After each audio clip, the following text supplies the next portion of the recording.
अस्सलाम वालेकुम व्यूअर्स, आप सबको एक दफ़ा फिर मेरे यूट्यूब चैनल में खुशामदीद।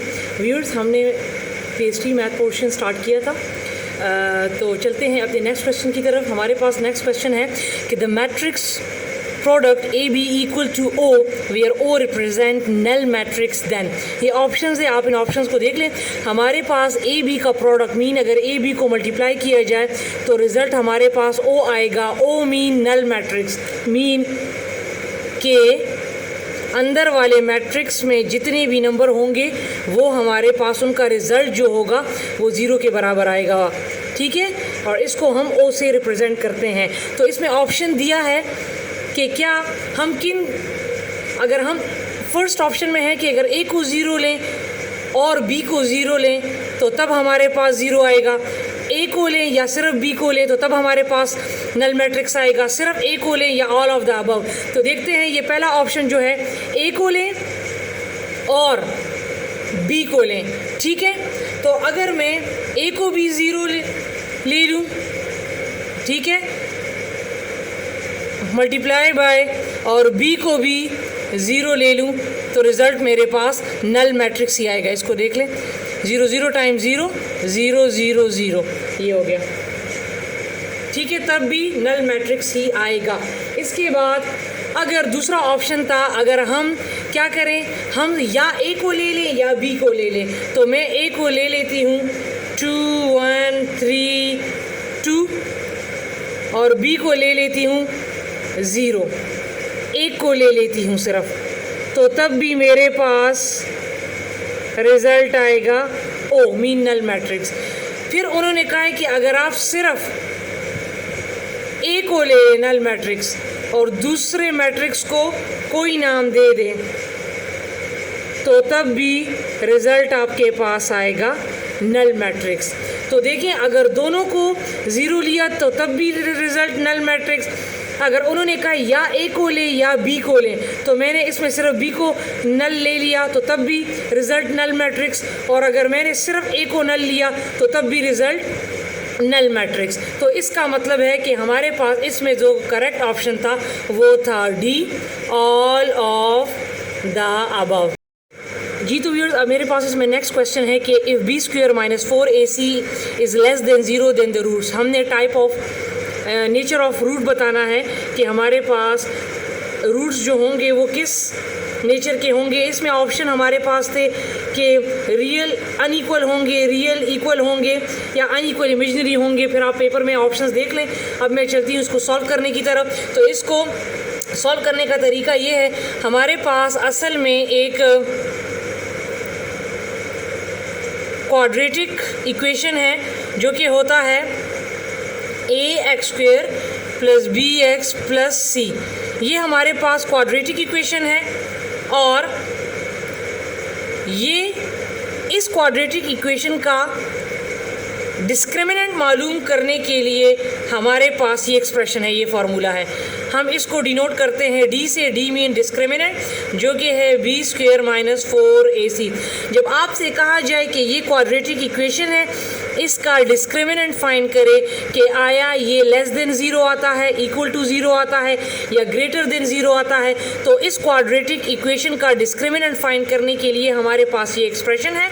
अब ये जर्नल फार्मूला है, इसको फॉर एग्जांपल मैं एग्जांपल के थ्रू आपको समझा देती हूँ। मेरे पास एग्जांपल है 3x² minus 2x plus 4 equal to 0। ये जर्नल फार्मूला है क्वाड्रेटिक का, ठीक है, ये क्वाड्रेटिक इक्वेशन है। मैंने इसको क्या किया, एग्जांपल के थ्रू मैंने ए को 3 दे दिया, बी को -2 दे दिया, और सी की जगह पे 4 लिख लिया। अब इस इक्वेशन का मैं फाइंड करती हूँ डिस्क्रिमिनेंट। अब इसमें ए मेरे पास 3 है, बी मेरे पास -2 है, और सी मेरे पास 4 है। आपने इन तीनों वैल्यूज़ को इसमें पुट कर लेना है। तो इसमें पुट कर लें, बी की वैल्यू क्या है 2 -2, 4, ए की वैल्यू क्या है 3, और सी की वैल्यू क्या है 4। अब 2 टाइम 4, लेकिन अंदर चूँकि माइनस है और बाहर इसका पावर इवन है, तो जब भी पावर इवन होता है तो हमारे पास आंसर पॉजिटिव आता है, ठीक है, और जब पावर ऑड होता है तो आंसर नेगेटिव। तो ये 4 आ जाएगा, -4 3 टाइम 12 एंड 12 4 टाइम 48। तो लिहाजा मेरे पास डिस्क्रिमिनेंट, इस इक्वेशन का जो डिस्क्रिमिनेंट आया है वो मेरे पास आया है -44। तो आपको पता है कि -44 इज़ लेस देन 0, तो लिहाजा जब भी आपने डिस्क्रिमिनेंट जब फाइंड करें और अगर आपके पास डिस्क्रिमिनेंट लेस देन 0 आ जाता है, क्योंकि इन्होंने हमें लेस देन 0 कहा है, तो जब ये लेस देन 0 आ जाता है तो इसका मतलब है कि हमारे पास इस क्वाड्रेटिक इक्वेशन के जो रूट्स होंगे वो हमारे पास होंगे unequal and imaginary. For example यहाँ पर कोई ऐसा इक्वेशन होता कि इसका डिस्क्रिमिनेंट फाइंड करने के लिए मेरे पास यहाँ पर वैल्यू जो है वो मेरे पास आ जाती ग्रेटर देन 0, ठीक है। तो फिर हम ग्रेटर देन 0 के लिए अगर फॉर एग्ज़ाम्पल यहाँ पर वैल्यू आ जाती हमारे पास 12 या कोई 13 14 पॉजिटिव में आ जाती, ग्रेटर देन 0 आ जाती, तो फिर हमारे पास रूट्स होते रियल एंड अनइक्वल। और अगर ये डिस्क्रिमिनेंट हमारे पास क्या आ जाता, बराबर आ जाता किसके, इक्वल टू 0, यहाँ पर भी 0 आ जाता, डिस्क्रिमिनेंट भी 0 आ जाता, तो फिर हमारे पास रूट होते रियल एंड इक्वल। तो ये है हमारे पास क्वेश्चन, ठीक है व्यूअर्स जी। तो व्यूअर्स अब मेरे पास इसमें नेक्स्ट क्वेश्चन है कि if A and B are square matrices of the same order then, अगर ए और बी को हम स्क्वायर मैट्रिसेस ले लें, मीन रो और कॉलम दोनों में सेम हो, ठीक है, तो फिर हमारे पास कौन सा करेक्ट ऑप्शन होगा। मैंने वो सी डी नहीं लिखा क्योंकि इसी में करेक्ट ऑप्शन बी ऑप्शन बन रहा है। अब इसको मैं प्रूव करती हूँ कि हमारे पास बी ऑप्शन कैसे करेक्ट बन रहा है। लेफ़्ट हैंड साइड को हमने राइट हैंड साइड के बराबर लाना है, तो बी ऑप्शन ऐसा है कि इसमें हमारे पास लेफ़्ट हैंड साइड और राइट हैंड साइड दोनों सेम आते हैं। तो चलते हैं इसको सॉल्व करने की तरफ। लेट्स सपोज मैं ए को ले लेती हूँ 1 2 3 4 और बी को मैं कंसिडर कर लेती हूँ 5 6 7 8, ठीक है। अब मेरे पास क्या है, ए बी का whole transpose equal to B transpose और ए ट्रांसपोज। सबसे पहले ब्रैकेट में क्या है, ए बी को मल्टीप्लाई करूँगी, उसके बाद इसका ट्रांसपोज लूँगी, ठीक है। तो 1 2 3 4 और फिर अगला है 5 6 7 8।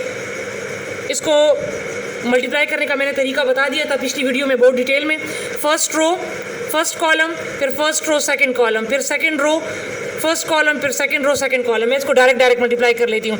1 5 टाइम 5, 2 7 टाइम 14, फिर 1 6 टाइम 6 और 2 8 टाइम 16, फिर 3 5 टाइम 15, 7 4 टाइम 28 और फिर 3 6 टाइम 18 और 8 4 टाइम 32, ठीक है। तो इससे आपके पास आ जाएगा 19 22 43 और 50 हो गया। अब इसी का मैंने ट्रांसपोज लेना है, ए बी का अब मैं ट्रांसपोज लूँगी, इसी का मैं ट्रांसपोज लूँगी। ये मेरे पास ए बी आ गया है, इसका मैं ट्रांसपोज लूँगी। जो ट्रांसपोज करने का तरीका क्या है, किसी भी चीज़ का ट्रांसपोज लेने के लिए हम सेकंड और थर्ड जो वैल्यूज़ हैं उसकी जगह चेंज कर लेते हैं। मीन 43 यहाँ पर आ जाएगा और 22 यहाँ पर आ जाएगा और ये दोनों सेम रहेंगे। तो ये ए बी का होल ट्रांसपोज मैंने ले लिया, ठीक है। ये मेरे पास आ गया लेफ़्ट हैंड साइड। अब मैं राइट हैंड साइड को चेक करती हूँ कि आया मेरे पास राइट हैंड साइड भी यही आता है 19 43 22 50 के नहीं। तो पहले मैं क्या करूँगी, अब इसमें क्या करना है, पहले बी का ट्रांसपोज लेना है, फिर ए का ट्रांसपोज लेना है, फिर दोनों को मल्टीप्लाई करना है। तो मैं अगर बी का ट्रांसपोज लूँ तो मेरे पास आ जाएगा 5 7 6 8, मैंने दोनों की जगह चेंज कर ली है। और अगर मैं ए का ट्रांसपोज लूँ तो मेरे पास आ जाएगा 1 3 2 4, ये मैंने डायरेक्ट ले लिया। बी का ट्रांसपोज ले लिया है और ए का ट्रांसपोज ले लिया है। अब इन दोनों को क्या करूँगी, मल्टीप्लाई। उसमें पहले मल्टीप्लिकेशन फिर ट्रांसपोज, इसमें पहले ट्रांसपोज फिर मल्टीप्लिकेशन। तो मेरे पास बी है 5 7 6 8 और ए मेरे पास है 1 3 2 4, ठीक है। तो इससे मेरे पास इसको मल्टीप्लाई करते जाएं, मैं डायरेक्ट कर रही हूँ। फर्स्ट रो फर्स्ट कॉलम 5 + 14, अगला है 15 + 28, फिर सेकंड रो फर्स्ट कॉलम 6 + 16 और अगला है ये 63 टाइम 18 + 32। तो इससे आपके पास आ जाएगा 19 43, 22, 50। तो B ट्रांसपोज और A ट्रांसपोज मेरे पास ये आ गया। तो लिहाजा हम कह सकते हैं हमारे पास AB का होल ट्रांसपोज B ये आया था और B transpose A transpose B ये आया है। तो हैंस ये प्रूव्ड हो गया। तो लिहाजा इसका करेक्ट ऑप्शन ये बनता है। ठीक है व्यूअर्स।